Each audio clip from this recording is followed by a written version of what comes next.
ఇంకో పక్కన అరెస్ట్‌లని, ఒక పక్క నుంచి చూస్తుంటే మనం అంటే ప్రధానంగా చర్చించుకోవాల్సింది ఇక్కడ 'పుష్ప 2' సినిమా గురించి. అంటే ఆ సినిమా విషయానికొచ్చేసరికి సంధ్య థియేటర్ వారి మీద కూడా ఫస్ట్ నుంచి కామెంట్స్ చేయడం జరిగింది. అలాగే పోలీసులు తప్పని ఇక్కడ చాలామంది మాట్లాడారు. ప్రభుత్వ వైఫల్యం కూడా ఉంది అని అంటున్నారు. అల్లు అర్జున్ తప్పు అంటున్నారు. అంటే దీన్ని ఎలా చూడొచ్చు ఓ పక్క నుంచి? నో. అంటే మనకు ఈరోజు ఇంత చిన్న ఇష్యూని అంత పెద్దగా చేయటం అనేదే వారి యొక్క డైవర్షన్ పాలిటిక్స్‌కు నిదర్శనం. ఎందుకంటే మొన్నటిదాకా రైతు రుణమాఫీ చర్చ జరిగింది. అవును.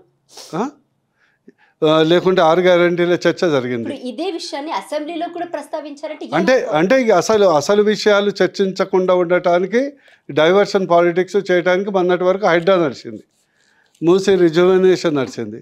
ఈరోజు కొత్తగా అల్లు అర్జున్ ఎపిసోడ్ తీసుకురావడం జరిగింది. ఈరోజు ఆ ఎపిసోడ్ 20 రోజుల నుంచి నడుస్తుంది ఇదే ఎపిసోడ్. ఇదే ఎపిసోడ్ మీద అడుగుతున్నాను.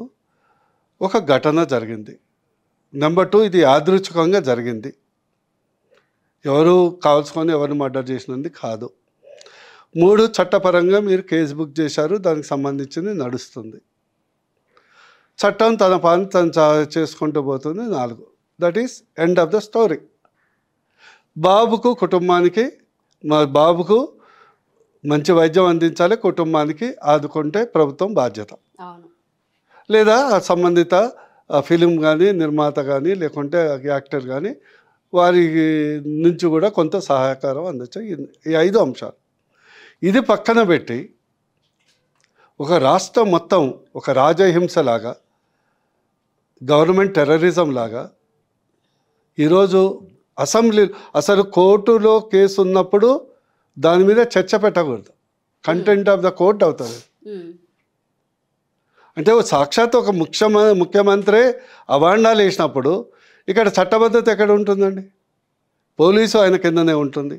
డీజీపీ ఒకే రోజు CP, DGP, ACP, CI 4 press మీట్లు ఎప్పుడైనా పెడతారా? అసలు ఇది ఇప్పటి వరకు తెలంగాణలో కని విని ఎరుగుని ప్రెస్ మీట్స్ చూసాం మొన్న మనం. అవునా? ముఖ్యమంత్రి ఒక కేసుని సాక్షాత్ అది కోర్టులో ఉన్నటువంటి కేసు, కోర్టు బెయిల్ ఇచ్చినటువంటి కేసు, ఇన్వెస్టిగేషన్ అవుతున్నటువంటి కేసు. సాధారణంగా ఎవరైనా ముఖ్యమంత్రి స్థాయిలో ఉంటే ఎవరైనా చర్చకు తీసినా అది కోర్టు పరిధిలో ఉంది, ఇన్వెస్టిగేషన్స్ అవుతుంది, మనం దాన్ని జోలికి వెళ్ళకూడదు, మన కంటెంట్ ఆఫ్ ద కోర్ట్ అవుతుందని విఘ్నతతో ఉన్నటువంటి ఏ ముఖ్యమంత్రి అయినా అంటారు. దీన్ని మనం ఇంకో కోణంలో కూడా చూడొచ్చు సార్. అంటే అల్లు అర్జున్ కేవలం సక్సెస్ మీట్లో సీఎం రేవంత్ రెడ్డి పేరు మర్చిపోయినందుకే ఇంత చేస్తున్నారు. అలాగే అసెంబ్లీలో కూడా వ్యవస్థలు అంటే గౌరవం లేదు అన్న మాట కూడా అనడం జరిగింది. ఎగ్జాక్ట్లీ. ఇప్పుడు ఇదేంటంటే అంటే ముఖ్యమంత్రి పేరు మర్చిపోతే, ముఖ్యమంత్రి కాదమ్మా, సభలో మాట్లాడేటప్పుడు మేము కూడా ప్రసంగాలు ఇస్తాం కదా, వేదిక మీద ఇంపార్టెంట్ లీడర్ కూర్చుంటారు. సడన్గా వాళ్ళ పేరు మైండ్ బ్లాక్ అయిపోతుంది, ఇంపార్టెంట్ పేరు. That's a psychological phenomena. Mind block అని టై అంటారు.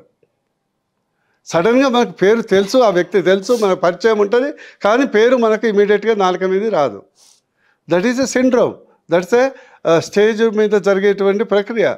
అందుకొరకే చాలాసార్లు మేము పేర్లు రాసుకుంటాం, లిస్టు రాసుకుంటాం పేర్లు చదివేటప్పుడు, ఎవరైనా అలుగుతారేమో అని. అంటే ఇప్పుడు సీఎం అడిగినందుకే ఇదంతా అడుగుతారు. కానీ ఇంత చిన్న విషయానికి నిజంగా అదే అయితే మాత్రం ఇంతకంటే దౌర్భాగ్యం అంతకంటే ఉండదు. ఎందుకంటే మనిషికి with power comes responsibility, with great power comes greater responsibility.